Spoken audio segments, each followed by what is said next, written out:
പ്രിയപ്പെട്ടവരെ, യോഹന്നാൻ്റെ സുവിശേഷത്തിൽ 1-ാം അധ്യായം 14-ാം വാക്യത്തിൽ നാം വായിക്കുന്നുണ്ട്, വചനം മാംസമായി നമ്മുടെ ഇടയിൽ വസിച്ചു.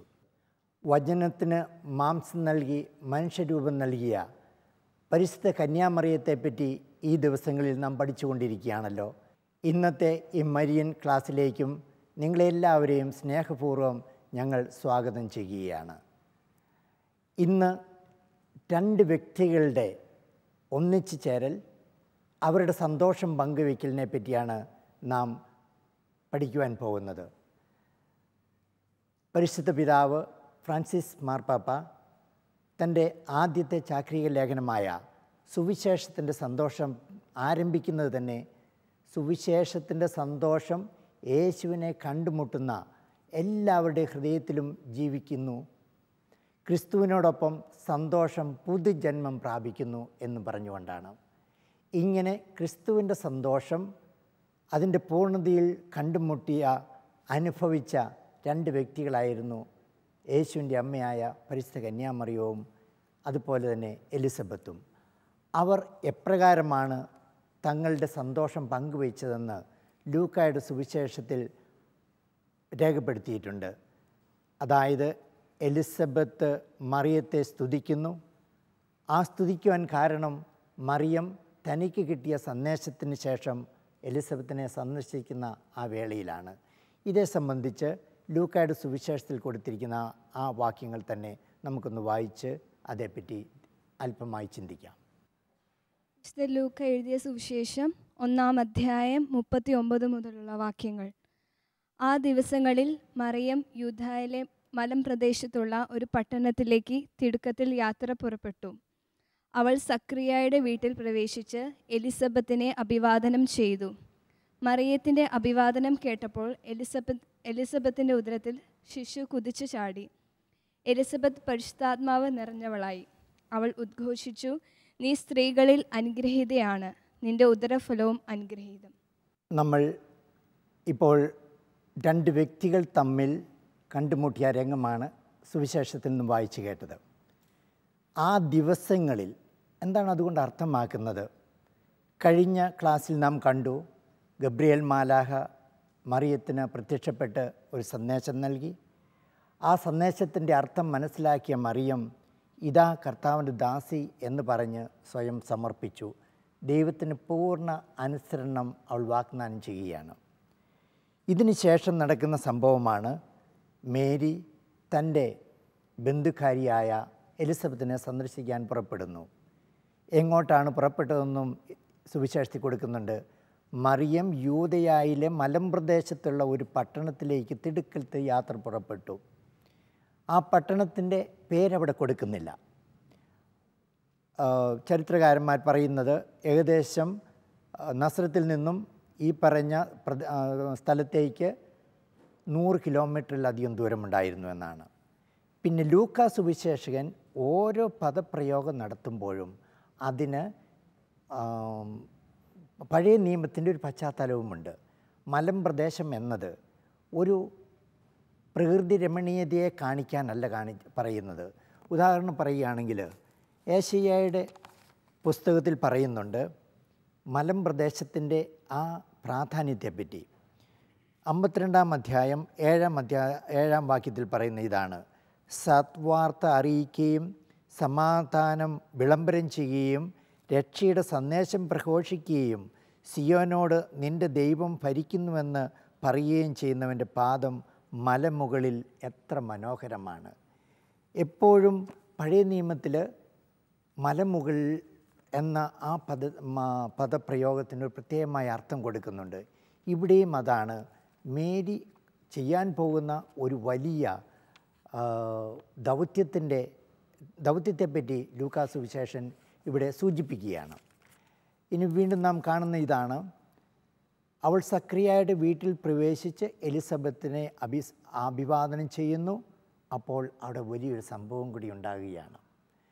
കാരണം അതൊരു പുതിയ സംഭവത്തിൻ്റെ, രക്ഷാകര കർമ്മത്തിലെ സംഭവത്തിൻ്റെ തുടക്കമായിരുന്നു, ഒരു പ്രഖ്യാപനമായിരുന്നു. അതാണ് ഇവിടെ ഉദ്ദേശിക്കുന്നത്. അച്ഛാ, ലൂക്കയുടെ സുവിശേഷത്തിൽ ഇപ്പോൾ വായിച്ചല്ലോ, ആ ദിവസങ്ങളിൽ മറിയം യൂദയായിലെ മലമ്പ്രദേശത്തുള്ള ഒരു പട്ടണത്തിലേക്ക് തിടുക്കത്തിൽ യാത്ര പുറപ്പെട്ടു വന്നു. മറിയത്തിൻ്റെ ഈ ഭാഗം വായിക്കുമ്പോൾ ചിലർക്കെങ്കിലും സംശയമുണ്ടാകാറുണ്ട്. ഇത് മറിയത്തിൻ്റെ വിശ്വാസക്കുറവ് മൂലമാണോ മറിയം ഇത്ര മൈലുകൾ താണ്ടി പോയതെന്ന്. എലിസബത്തിന് ദൂതൻ പറഞ്ഞ ഒരു ആ സന്ദേശം വിശ്വസിക്കാത്തതുകൊണ്ട്, ഇപ്പോൾ ഇവിടെ പറയുന്ന എലിസബത്തിന് 6-ാം മാസമായിരുന്നു, ആ ഒരു സന്ദേശത്തിന് വിശ്വസിക്കാത്തത് കൊണ്ടാണോ മറിയം അത്ര മൈലുകൾ താണ്ടി എലിസബത്തിനെ കാണാനായിട്ട് തിടുക്കത്തിൽ പോയത്? സഹോദരൻ്റെ ഈ ചോദ്യം സഹോദരൻ മാത്രമല്ല, ഈ മാതാവിനെ പറ്റിയുള്ള നമ്മുടെ ഈ ക്ലാസ് ശ്രമിക്കുന്ന പല പ്രേക്ഷകരിൽ ഉണ്ടായതായിട്ട് ഞാൻ മനസ്സിലാക്കുന്നുണ്ട്. ചില ചോദ്യങ്ങളിലും ചില സംശയങ്ങളിലും ഇത് ഉദ്ധരിച്ച് വന്നിട്ടുണ്ട്. ഉദാഹരണമായി അവർ ഈ സംശയം മാത്രമല്ല ചോദിച്ചത്, മേരിക്ക് തന്നെ കൊടുത്ത ആ സന്ദേശത്തെപ്പറ്റി മേരിക്ക് സംശയമുണ്ടായിരുന്നോ, അതും കൂടെ ഉറപ്പിക്കാൻ വേണ്ടിയിട്ടാണോ മേരി പോയതെന്ന്. ഇതിനുത്തരം നമ്മൾ കണ്ടെത്തുന്നത് ഒന്ന്, മേരിയുടെ തന്നെ ആ സമർപ്പണത്തിലാണ്.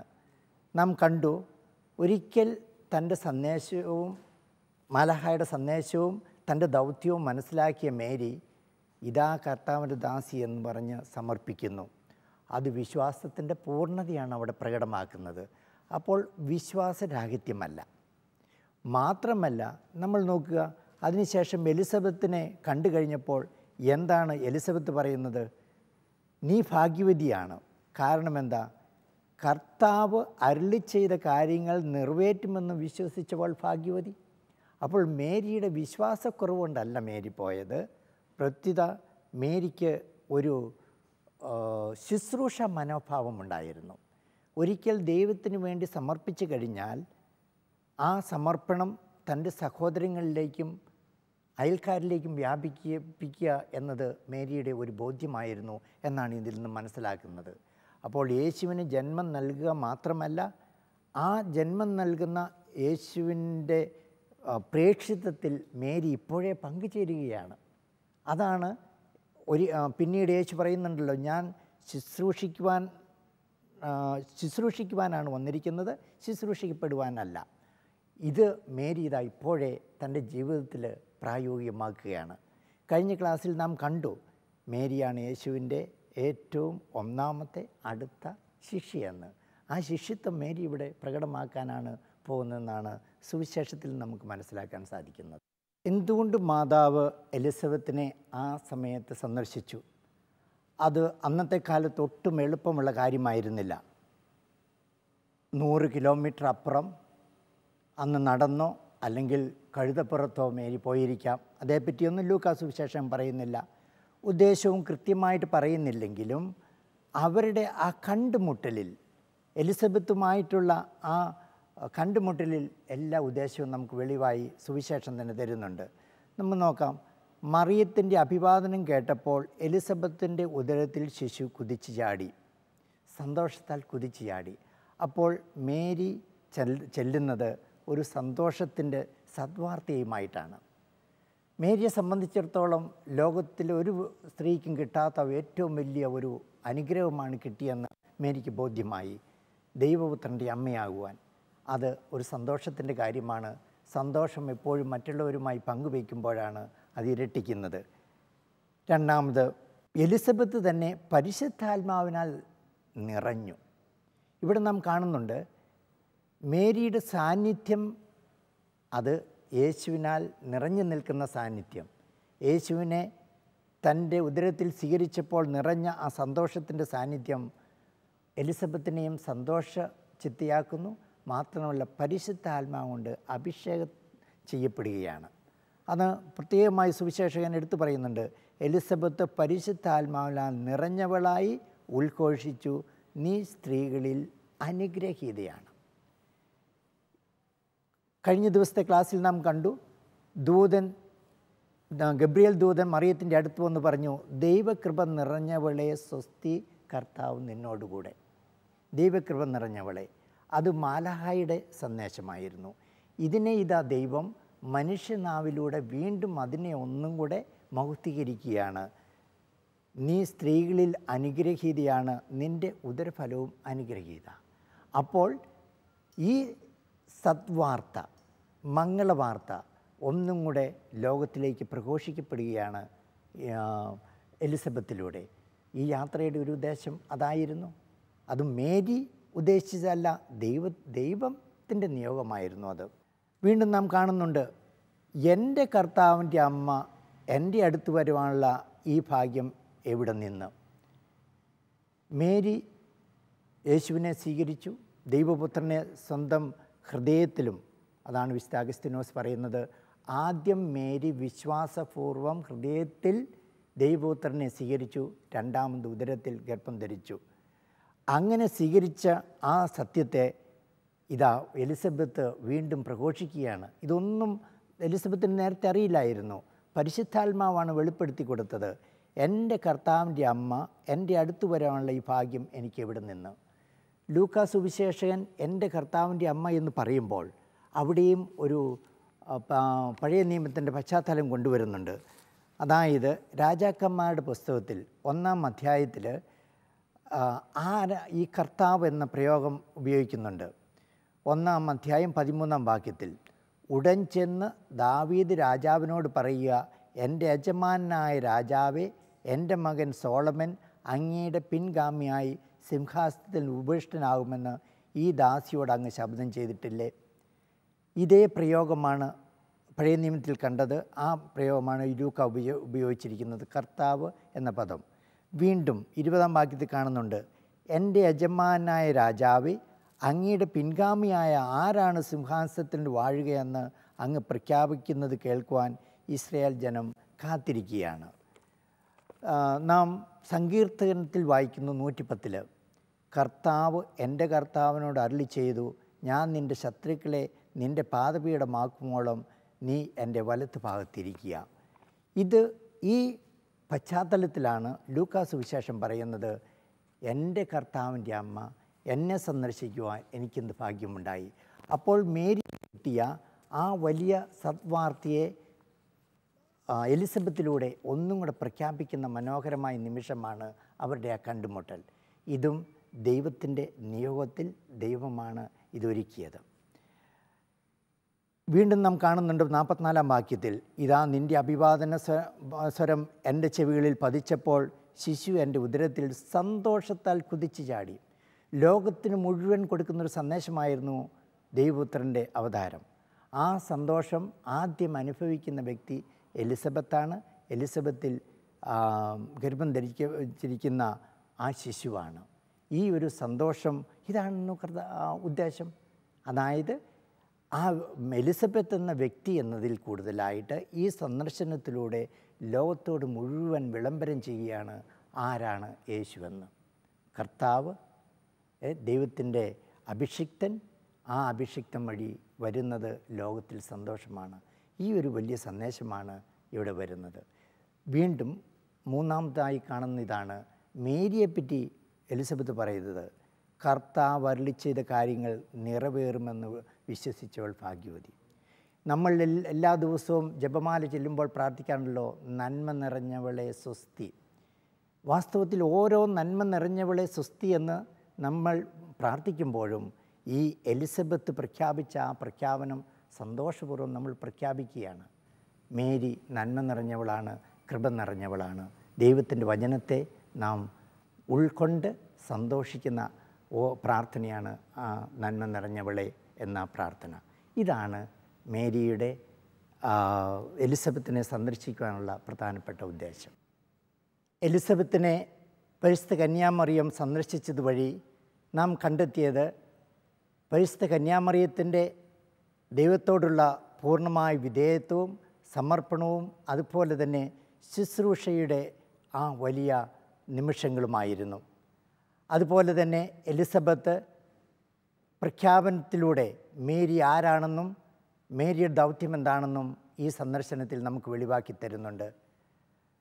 ഇതുവഴി പരിശുദ്ധ പിതാവ് പറയുന്നത് പോലെ മേരി വലിയൊരു മിഷണറിയും കൂടി ആയിത്തീരുകയാണ്, ആദ്യത്തെ മിഷണറി.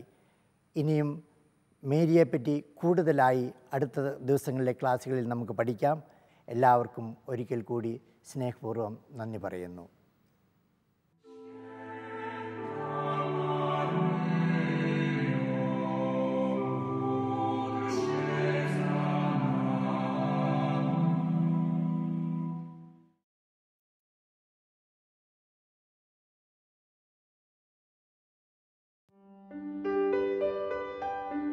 ജപമാല ഭക്തിയിലെ ഒരു അവിഭാജ്യ ഘടകമാണ് മാതാവിൻ്റെ ലുത്തിനിയ. സഭാപിതാക്കന്മാർ മാതാവിന് നൽകിയ അപരനാമങ്ങളും ധ്യാനാത്മകമായി സഭയിൽ രൂപീകൃതമായ ബഹുമതികളും കൂട്ടിച്ചേർത്തുകൊണ്ട് 19-ാം നൂറ്റാണ്ടിൽ വിശുദ്ധ ലോറൻസ് ബ്രാൻസിസി ആണ് ഇത് രചിച്ചത്. ഇതിൽ ദൈവവരപ്രസാദത്തിൻ്റെ മാതാവ് എന്ന വിശേഷണത്തെ നാം ആഴത്തിൽ പഠിക്കുമ്പോൾ നമ്മുടെ അമ്മ സ്വർഗീയ വരപ്രസാദങ്ങൾ പകർന്നു നൽകുന്ന സാന്നിധ്യമാണ് എന്നതിനെ നാം മനസ്സിലാക്കുന്നു. കൃപയുടെ നിറവായ മറിയം തൻ്റെ കൃപയുടെ മഹത്വത്തെ മനുഷ്യകുലത്തിന് മുഴുവൻ യുഗാന്ത്യം വരെ നൽകുന്നു എന്ന ചിന്തയാണ് ഈ രഹസ്യത്തെ വർണ്ണാഭമാക്കുന്നത്. ജോൺ പോൾ രണ്ടാമൻ പാപ്പ നമ്മെ ഇപ്രകാരം പഠിപ്പിക്കുന്നു: മറിയം അനുഗ്രഹീത കന്യകയാണ്. സഭയുടെ വിശുദ്ധി മുഴുവൻ ആ അമ്മയിൽ നിന്നും ഉടലെടുത്തതാണ്. അതുകൊണ്ട് തന്നെ ദൈവത്തിനും മനുഷ്യനും ഇടയിൽ സജീവമായി നിലകൊള്ളുന്ന നിത്യമായ മധ്യസ്ഥയാണ് മറിയം. നമുക്ക് കൃപകൾ നേടിത്തരാൻ അമ്മ തിരുസഭയിൽ സജീവയായി വ്യാപരിക്കുന്നു.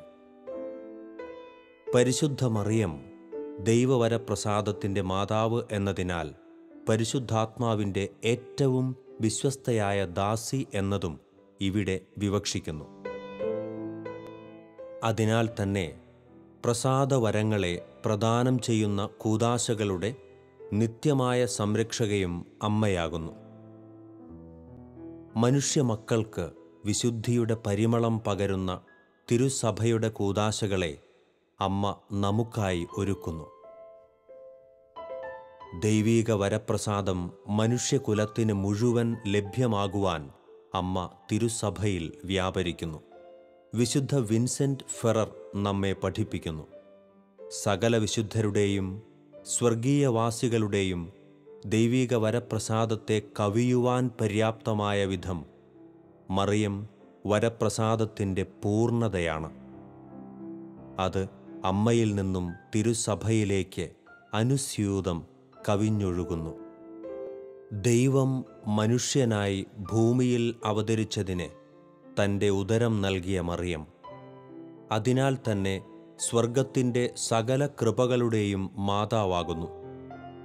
അതുകൊണ്ട് തന്നെയാണ് കൃപ നിറഞ്ഞ മറിയമേ എന്ന് മാലാഖ മറിയത്തെ അഭിസംബോധന ചെയ്തത്. മറിയത്തിൻ്റെ ഈ ശ്രേഷ്ഠ സ്ഥാനമാണ് അവളെ ദൈവമാതാവ്, സഹരക്ഷക തുടങ്ങിയ വിശേഷണങ്ങൾക്ക് യോഗ്യയാക്കുന്നത്. ദൈവിക വരപ്രസാദത്തിൽ വളരുന്ന മക്കൾ മാത്രമേ തൻ്റെ പുത്രൻ്റെ വിശുദ്ധി സ്വന്തമാക്കുകയുള്ളൂ എന്നതിനാൽ അതിൻ്റെ പ്രഘോഷകയായി അമ്മ തിരുസഭയിൽ വ്യാപരിക്കുന്നു. സ്വർഗത്തിൻ്റെ അനന്യമായ കൃപാവരങ്ങളെ നമുക്കായി നേടിത്തരാൻ അമ്മ നമുക്കായി മാധ്യസ്ഥ്യം വഹിക്കുന്നു. മറിയത്തിൻ്റെ ഈ ശ്രേഷ്ഠ സ്ഥാനത്തെ വാഴ്ത്തിപ്പാടുന്ന വിശ്വാസികൾ സ്വർഗത്തിൻ്റെ വിശുദ്ധിയെ സ്തുതിക്കുകയും അതിലേക്ക് ചേർക്കപ്പെടുവാൻ മറിയത്തിൻ്റെ മാധ്യസ്ഥ്യം യാചിക്കുകയുമാണ് ചെയ്യുന്നത്. ദൈവവരപ്രസാദത്തിൻ്റെ മാതാവേ, ഞങ്ങൾക്കു വേണ്ടി അപേക്ഷിക്കണമേ.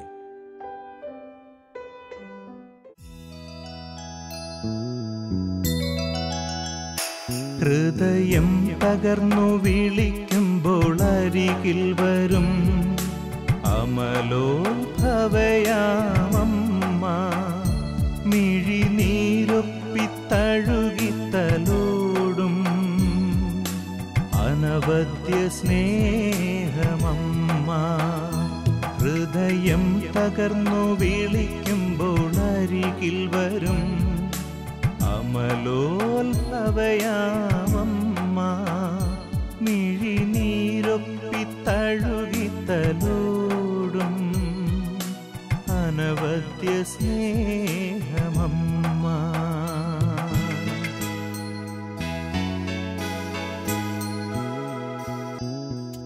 ആപത്തിലുലയാതെ താങ്ങായി വരും പാരിൻ സഹരക്ഷയമ്മ, പാപത്തിൽ വീഴാതെ തുണയായി വരും പരിശുദ്ധ കന്യയാണമ്മ.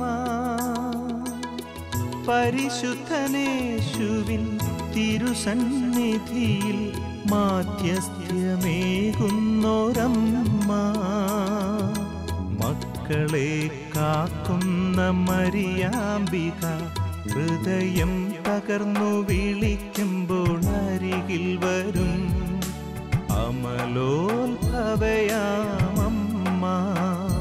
മിഴിനീരൊപ്പിത്തഴുകിത്തലോടും അനവദ്യ സ്നേഹമമ്മ, ഹൃദയം തകർന്നു വിളിക്കുമ്പോൾ അരികിൽ വരും അമലോത്ഭവയാമമ്മ. മിഴിനീരൊപ്പിത്തഴുകിത്തലോടും അനവദ്യ സ്നേഹമമ്മ.